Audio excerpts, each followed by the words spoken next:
Bom dia, pessoal. Tudo certinho com vocês? Então, tá bom. Hoje, gravando esse vídeo para mostrar para vocês um pouquinho aí, né, em sede de treinamento, explicar um pouquinho das fases do processo. Como nós atuamos tanto como assistente técnico como perito judicial em ações judiciais, sobretudo, né, praticamente todas as ações na esfera civil, tá? O treinamento é justamente para a gente entender um pouquinho a respeito das fases do processo, como que funciona, os tipos de ações, tá? Nesse sentido. Tanto para atuação como perito judicial, quanto por assistência técnica, tá? Onde a gente atua junto a uma das partes do processo, identificando equívocos e manifestando a respeito da perícia, né? Nós precisamos desenvolver algumas habilidades que são necessárias. Primeiro, os tipos de ações, identificar quais são os tipos de ações, que tipo de ação que você está atuando, em que fase que ela está, né? Então a gente precisa também compreender as fases do processo judicial. Depois nós precisamos entender as fases da perícia judicial e ter conhecimento da matéria do processo, é claro, ou seja, a respeito daquilo que está sendo discutido, daquilo que é o objeto do processo, né? Nesse treinamento, nós vamos focar nos tipos de ações e nas fases do processo judicial dentro da área civil, né? Nós vamos focar nesses dois temas aqui e depois a gente desenvolve um treinamento específico a respeito das fases da perícia judicial, né? E da conhecimento da matéria é um pouco mais complexo porque depende muito do tipo de ação e daquilo que está sendo discutido. Tá? Mas aqui nós vamos focar os tipos de ações e as fases do processo judicial. Bem, pessoal, é certo que existem inúmeros tipos de ações judiciais, tá? Aqui a gente vai apresentar aquelas que são mais comuns, aquelas que a gente mais atua, né? Como perito ou como assistente técnico, tá? Começando pela ação revisional de contrato. O que é uma ação revisional de contrato? O cliente e o banco ou qualquer instituição financeira, ele ingressa com ação contra o banco para revisar os encargos cobrados, para revisar os lançamentos cobrados, se contratados ou não, se autorizados ou não, se regular ou não esses lançamentos, tá? Então, a ação revisional de contrato é para isso. Tá? Existem inúmeros tipos de contratos, né, de relação entre o cliente e o banco, tá? Mas a ação revisional pode ser para revisionar qualquer tipo de contrato nesse sentido. Pode ser habitacional, pode ser de financiamento de veículo, pode ser cheque especial, pode ser capital de giro, antecipação de recebíveis, dentre inúmeros outras modalidades de contrato que existem, tá? A segunda, né, tá em verdinho aqui, né, que ela é conexa uma com a outra e eu vou explicar isso, tá? Ação de execução de título extrajudicial. Acontece quando o banco possui um título assinado pelo seu cliente e o seu cliente está inadimplente, então é dívida por quantia certa e líquida. O banco entra com uma ação executando esse título, ou seja, cobrando esse título através dessa ação, que chama execução de título extrajudicial, né? E aí o que acontece? Normalmente, né, é de praxe, né, e por força do CPC, o juiz determina a intimação da parte para pagamento da dívida ou para opor embargos à execução, tá? E aí, quando a parte opõe embargos à execução, o que acontece, né? A execução tá? Passa a matéria da discussão para os embargos. O que é o embargo de execução?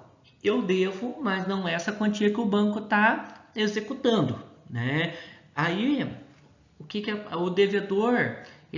Normalmente ele opõe, né? Ele ingressa com o embargo de execução para fins de demonstrar que o banco está cobrando o valor em excesso, né? Então, quando você entra com embargos à execução, quando o cliente entra com embargos à execução, ele embarga a execução em si, né? Então, por isso que essas ações são conexas, tá? E aí a discussão, né, para ali na execução e ela tem continuidade na ação de embargos à execução. São duas ações, né, separadas, mas conexas entre uma e outra. A ação monitória por si, ela é também uma cobrança, tá? É uma cobrança do banco para o seu cliente, né? Ele cobrando do seu cliente alguma operação de crédito em aberto e não paga pelo cliente. O que ela difere da execução e dos embargos? Ou, né, melhor dizendo, os embargos está muito claro, mas o que ela difere da execução? A execução é cobrança por dívida certa e líquida. A ação monitória é quando a dívida não é certa e líquida. Você precisa apurar o valor efetivamente devido. Mas como que é isso, Flávio? Por exemplo, uma dívida de cheque especial, ela não é um título certo e líquido, porque depende muito do saldo, né, que o cliente utilizou em determinado período. Tá? Então, ela tem mutação, ela muda constantemente o valor. E para isso, por isso que chama monitória, para identificar o valor certo e líquido devido, né? Diferente da execução, que você assina um título, por exemplo, uma cédula de crédito bancário, no valor de X e aquele valor X que é devido. Tá? Não sei se eu consegui explicar, mas essa é a diferença entre elas. Ainda em sequência, alguns tipos mais comuns, né, de ações judiciais, temos também a ação de cobrança, ou seja, quando uma parte precisa cobrar algo, né, de alguém, pode ser inclusive o banco do seu cliente também, tá? Então existe a ação de cobrança, né, para você exigir algum direito que você tem de outro, tá? De outra pessoa que te deve. Depois nós temos a ação de indenização e ressarcimentos. Indenização por alguma avaria, indenização por algum acidente, ressarcimento de despesa, algumas coisas nesse sentido, tá? Lucros cessantes, né? Se você prejudicou alguma empresa, alguma coisa por algum fato, algum acontecimento, alguma coisa, então você tem lucro cessante também, tá? Ressarcimento de danos materiais, né? Por exemplo, foi um acidente, tudo bem, a parte gastou com médico, a parte gastou com remédios e afins, né? O prejudicado, então ressarcimento de despesa, né? Indenização por algum acidente também, ficou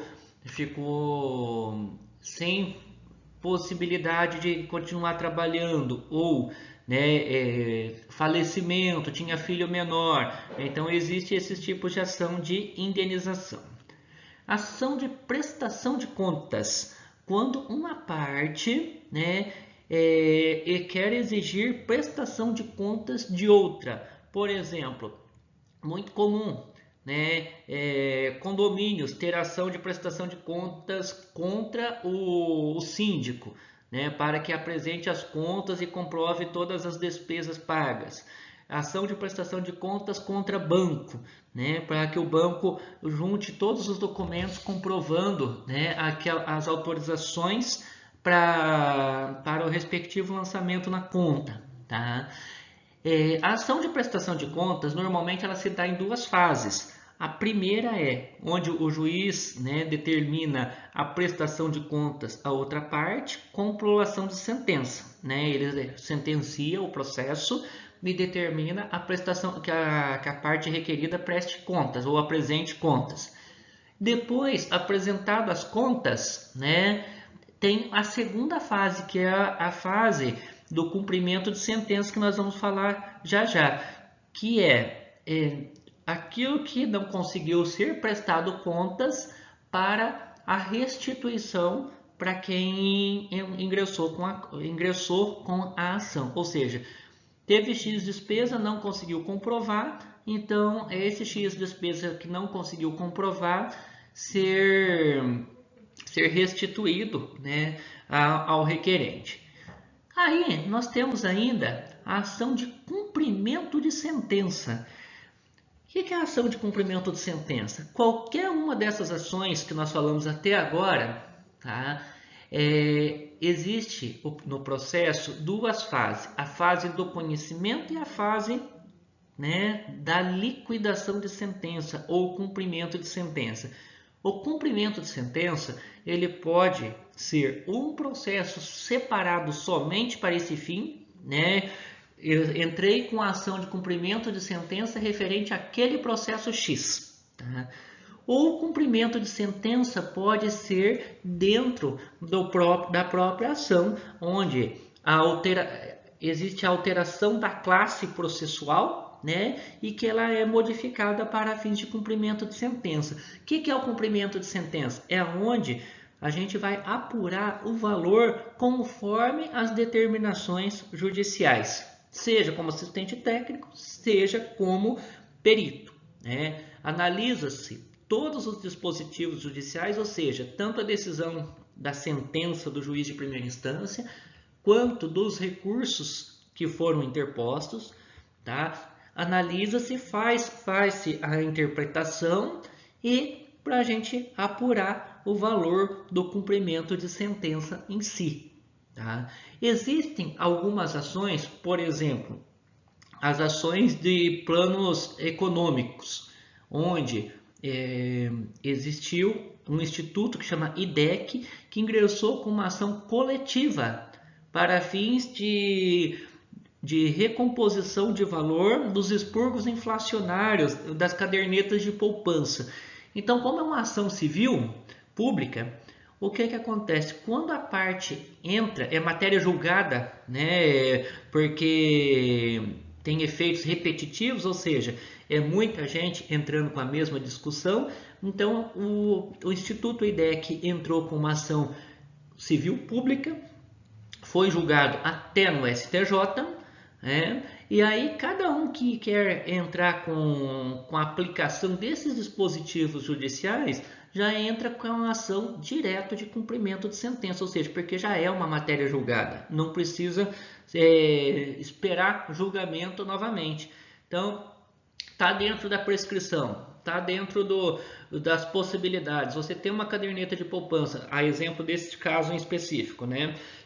Você tem uma caderneta de poupança e você quer fazer com que seja aplicado os efeitos dos dispositivos judiciais para você, entra já diretamente com a ação de cumprimento de sentença. Tá? Pessoal, continuando, né, nosso treinamento, agora nós vamos falar um pouquinho sobre as fases processuais mais comuns, tá?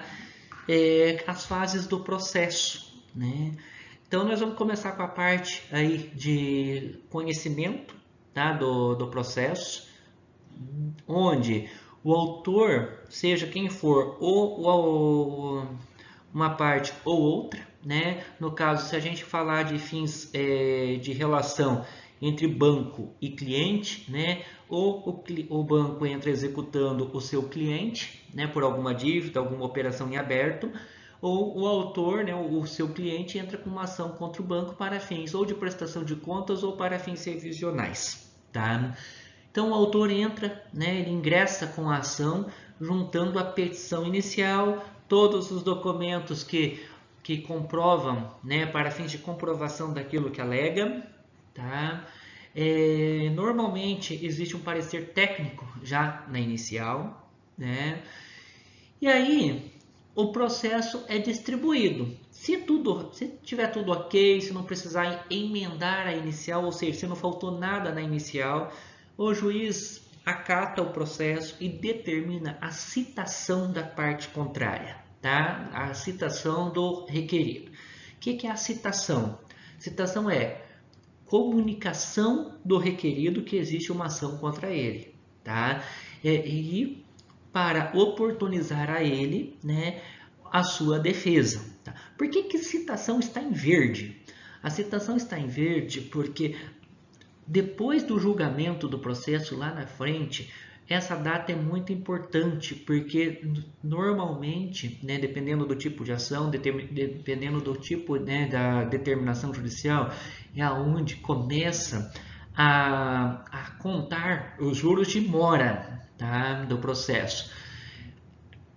Alguns tipos de ação, os juros de mora incidem a partir da citação. Alguns tipos de ação é a partir da data do trânsito julgado, que nós vamos ver lá na frente. Tá? Mas de praxe, normalmente é a partir da citação que incide os juros de mora. O que é a citação? É quando, na época do processo físico, né, algumas comarcas ainda utilizam isso, a citação é feita via correios com aviso de recebimento. E ali atrás do aviso de recebimento, denominado AR, consta a data do recebimento pelo requerido. Aquilo ali é a ciência onde o requerido foi citado. No caso do processo eletrônico, está lá leitura, né, da intimação, leitura, citação, né, consta lá citação realizada em data tal. Né? Então, normalmente é assim que funciona. Tá? Após citada a ou as partes contrárias, né, estas apresentam contestação. O que significa isso? No autor entra com a ação, aí o requerido é citado e vai falar, não, o autor não tem razão por causa disso, disso, disso e daquilo, por causa de motivo X, Y e Z. Tá? E na assistência técnica, nós manifestamos desde o parecer técnico juntado na inicial, tá? Seja qual parte que você estiver defendendo, você pode começar a manifestação técnica desde a manifestação sobre a inicial para auxiliar os advogados para fins de contestação, como você manifestar sobre a contestação também e sobre a impugnação sobre a contestação. Então, em cada fase do processo, o trabalho técnico pode ser realizado, pode ser desenvolvido para auxiliar o advogado, auxiliar o patrono da parte, né, para fins de manifestação, tá? Para fins de impugnação e para fins de defesa do interesse do seu cliente. Então, uma vez que a parte requerida apresenta contestação, como estava dizendo, a autora é novamente intimada para apresentar impugnação à contestação da parte requerida. Ou seja, novamente pode o advogado requerer ou solicitar ao respectivo assistente técnico que auxilie, né, para fazer a impugnação da contestação da requerida. Tá? Aqui, resumindo, volta no seguinte: o autor entra com a ação, né, a parte autora entra com a ação, dizendo que tem X direito. A parte requerida contestou, dizendo que não tem direito nenhum porque está correto por causa de motivo X, Y, Z. E aí a parte autora volta a falar, não, eu estou correto sim, porque isso que você falou não procede por causa de motivo X, Y, Z também. Tá? Encerrou essa parte, né? O juiz pode intimar as partes para manifestar sobre as provas que pretendam produzir, onde pode, né, requerer perícia, ou o juiz pode determinar a realização de perícia conforme sua necessidade, sem precisar ouvir o interesse das partes. Mas normalmente, né, o curso normal, o juiz determina, né, que as partes manifestem as provas que pretendem produzir. Continuando então, pessoal, as fases mais comuns do processo, né? As partes apresentando as provas que pretendem produzir, o juiz, na sequência, faz o saneamento do processo. O que vem a ser o saneamento do processo? É onde o juiz organiza o processo e fixa quais são os pontos que ele quer julgar. Aí, exemplo nosso, dentro de perícia financeira, normalmente contrato bancário, tá?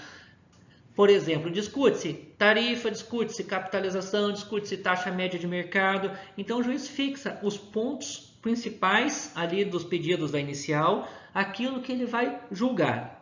E aí, para ser analisado se aconteceu ou não tais situações. E também pode apresentar os quesitos, né, do próprio juízo no saneamento do processo, né?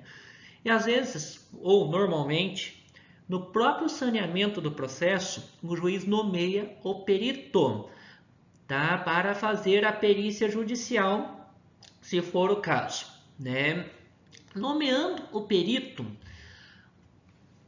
é feito, né? É procedida a intimação do perito nomeado, conforme o cadastro, né? No CAJU, no cadastro no sistema do Projude. Ou se é outro sistema, como Estado de São Paulo, Minas e outros que não utilizam o Projude, né? Mas é feito a intimação do perito para dizer se aceita o encargo e para apresentar a proposta de honorários, tá? Para ele realizar o serviço, a estimativa dos honorários. O perito apresenta a estimativa de honorários no processo. As partes são intimadas para manifestar sobre o valor dos honorários periciais. Normalmente quem vai pagar, ou se é rateado, as partes impugna, né, o valor apresentado e volta para a decisão do juiz. O juiz determina novamente a intimação do perito para manifestar sobre as impugnações possivelmente apresentadas, né, podendo reduzir o valor, podendo concordar com as partes ou podendo defender o valor, né, que foi apresentado. Volta para mais uma manifestação sobre as partes, ou o juiz de cara já arbitra o valor dos honorários e determina a intimação do perito para dizer se aceita fazer o serviço pelo valor arbitrado. Ele arbitra conforme seu convencimento, conforme critérios a ser definido, que cada juiz tem um critério distinto, né, em função do volume de serviço, né, em função de tabela de honorários da perícia e afins. Arbitrou os honorários, né? E a perícia concordando, tá? É intimada as partes para fazer o pagamento, né, via depósito judicial referente ao valor arbitrado para o perito. Seguindo, então, é determinada a intimação das partes, né, para que apresentem quesitos para a perícia e as partes pagam, né, depositam judicialmente o valor dos honorários da perícia. Tá? O que são quesitos? São perguntas que as partes fazem para a perícia para direcionar a perícia a forçar ela a obter o melhor resultado, né, possível de cada uma das partes, né, para focar sobre um direcionamento. Quesitos normalmente é para essa questão. Apresentados os quesitos, o perito é intimado para fazer a comunicação do início da perícia, né, que é o em cumprimento do artigo 474 do CPC, que acontece? O perito comunica às partes que dia tal, em tal horário, vai dar início da perícia, onde ele abre virtualmente ou presencialmente, né, recebendo as pessoas de uma forma ou outra, né, virtual ou presencialmente, para expor como ele vai conduzir, como ele vai fazer o laudo pericial. Aí o perito tem 30 dias, normalmente, e ele apresenta o laudo pericial, as partes são intimadas para manifestar sobre o laudo, né? O perito é intimado para prestar esclarecimentos, pode ter 1, 2, 3, 4, 10 esclarecimentos, se necessário for. Tá? Após essa fase, o juiz homologa o laudo pericial e faculta às partes que apresente, né, o memorial apresente as suas alegações finais.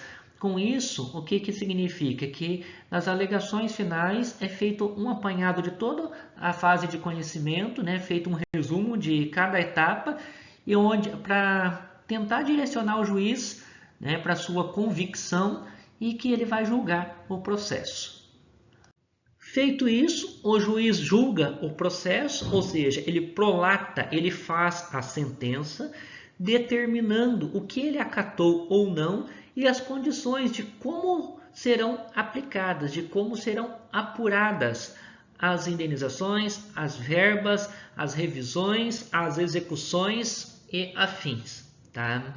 Após, né, a prolação da sentença, as partes são intimadas a manifestar sobre, né, a sentença em si, onde pode ter diversos recursos, tá? Inclusive em instâncias superiores.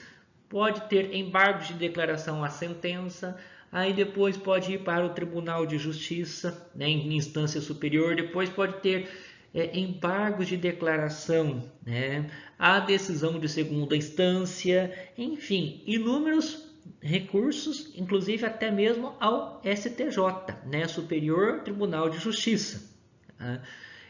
Esgotado todos os recursos, aí sim o processo é transitado em julgado. Quando transita em julgado, ou seja, não tem mais recurso, agora é aplicar os dispositivos judiciais.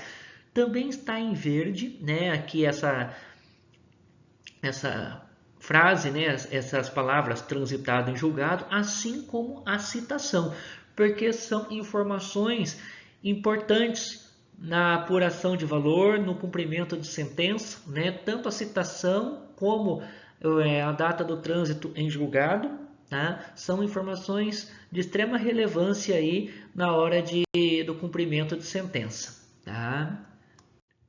Aí volta lá para o início, onde nós tínhamos falado em respeito ao cumprimento de sentença. Os autos se convertem, né, é alterada a sua classe processual para cumprimento de sentença, ou é ingressado com uma ação específica para esse fim, ou seja, uma ação de cumprimento de sentença, onde na inicial, né, já é ação de cumprimento de sentença, onde apresenta-se o valor do seu cumprimento, né, a parte requerente, a parte postulante entra com o requerimento, né, do valor, apresenta os recortes de todas as decisões e apresenta como que apurou, né, como que encontrou o valor de liquidação de sentença. Tá? As partes, né, como disse, uma já na inicial, a outra em sede de contestação, elas apresentam, né, cada uma o seu respectivo valor de cumprimento de sentença, onde pode haver interpretações distintas do mesmo dispositivo judicial, né, podendo uma impugnar o valor apresentado pela outra. E aí começa novamente, né, uma outra divergência. Tá? Uma parte pode não concordar com o valor da outra. Normalmente, quem tem a pagar quer reduzir o máximo aplicando, forçando a interpretação, né, dos dispositivos judiciais, né, para diminuir ao máximo o valor da indenização, o valor do seu pagamento. De outro lado, quem tem a receber tende a forçar a interpretação dos dispositivos judiciais de forma a elevar ao máximo possível o valor, né, a ser recebido. As partes, portanto, não chegando a um consenso comum, né, não chegando a um consenso sobre os valores apresentados, o juiz poderá determinar a realização de nova perícia, agora não na fase de conhecimento, mas sim para fins de apuração do valor de liquidação de sentença. Tá? Ou seja, uma parte diz que é 1.000, a outra parte diz que é 100.000. Qual que é o valor correto? Porque o juiz leigo não sabe, né, o valor correto, né? Ele não tem conhecimento da ciência financeira para mensurar, para apurar o valor correto de liquidação de sentença. Então, ele nomeia, né, um novo perito, tá? Ou pode ser o mesmo perito da fase de conhecimento, por questão de economia processual, para apurar, né, e apresentar o valor de liquidação de sentença. Tá? Nomeado o perito para apuração do valor de liquidação de sentença, volta para a mesma fase da perícia, né, que nós já falamos, que é intimado o perito apresenta a proposta de honorários, né, as partes são intimadas, impugnam o valor, né, ou concordam com o valor da perícia, volta, né, para o perito concordar ou não, né, feito esse trâmite de concordância e afins, o juiz arbitra o valor dos honorários periciais. Tá? Novamente, o perito comunica o início da perícia, né, de liquidação de sentença, apresenta-se o laudo pericial de cumprimento de sentença, as partes manifestam, o perito presta os esclarecimentos solicitados.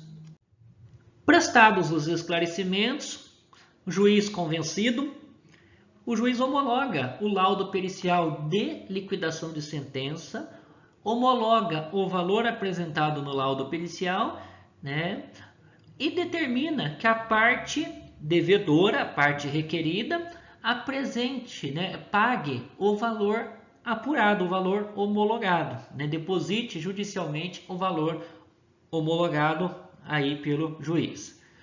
As partes, novamente, após a homologação do valor pelo juiz, podem ingressar com diversos recursos em todas as instâncias nessa fase processual. Tá? Pode ter a parte que vai pagar, pode não concordar com a decisão do juiz, da homologação do valor, e pode, né, ingressar com inúmeros recursos em instâncias superiores, até mesmo em instâncias superiores, né, novamente, até que seja determinado ou pelo acatamento do valor homologado pelo juiz ou pela alteração, né, segundo o convencimento dos julgadores. Esgotados todos os recursos e homologado o valor, sem caber mais discussões, promove-se o cumprimento de sentença.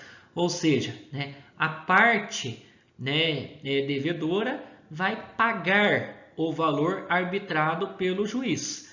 Ou, se não há recurso para o pagamento, né, como é o caso normalmente do que os bancos executam, né, os seus clientes, aí vai para a parte de bloqueios, penhoras e afins, né, que é uma outra discussão, né, e que para fim de cumprimento de sentença. Tá? Lembrando que em qualquer momento do processo as partes podem fazer acordo entre si e juntar, né, as condições do acordo no processo, onde o juiz pode extinguir o processo, pode determinar o arquivamento com o cumprimento do acordo. Tá?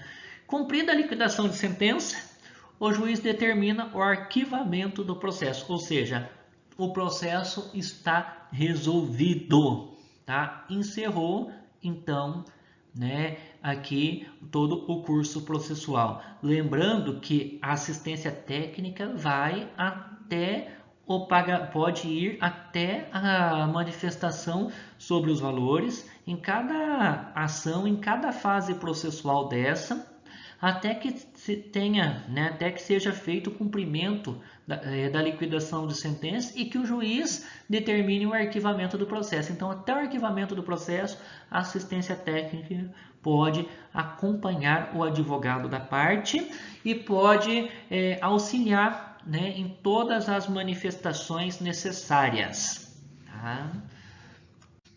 Feito isso, pessoal, eu agradeço, né, pelo treinamento, agradeço aí pela paciência de assistir esse pequeno vídeo, né, não tão pequeno assim. Eu espero ter feito um esboço aí, né, das fases do processo para que todos tenham conhecimento do sequenciamento do processo, como que funciona, tá? Do processo judicial. Nós atuamos muito, né, a respeito em relação ao Projude, e eu optei por gravar para ficar permanente aí o treinamento, né? Eu vou convidar o Sr. Mário para fazer aí a parte das fases da perícia em si, né, que é mais detalhado e tudo, né, mais minucioso. E eu queria deixar em aberto para vocês que qualquer dúvida sobre qualquer slide, qualquer explicação do vídeo, qualquer coisa que não tenha entendido, vocês venham conversar comigo, né, ou com o Sr. Mário, mas venha conversar com a gente para a gente dar um esclarecimento melhor a respeito, porque às vezes a gente pensa que a gente esclareceu no vídeo, a gente explicou certinho, mas a gente pode não ter explicado na forma que a gente pensou que tivesse feito, tá? Então, muito obrigado pela paciência, muito obrigado por tudo, né? E estamos aqui na disposição, tá? Um grande abraço para cada um de vocês que assistiram, né, essa apresentação aí. Um abração.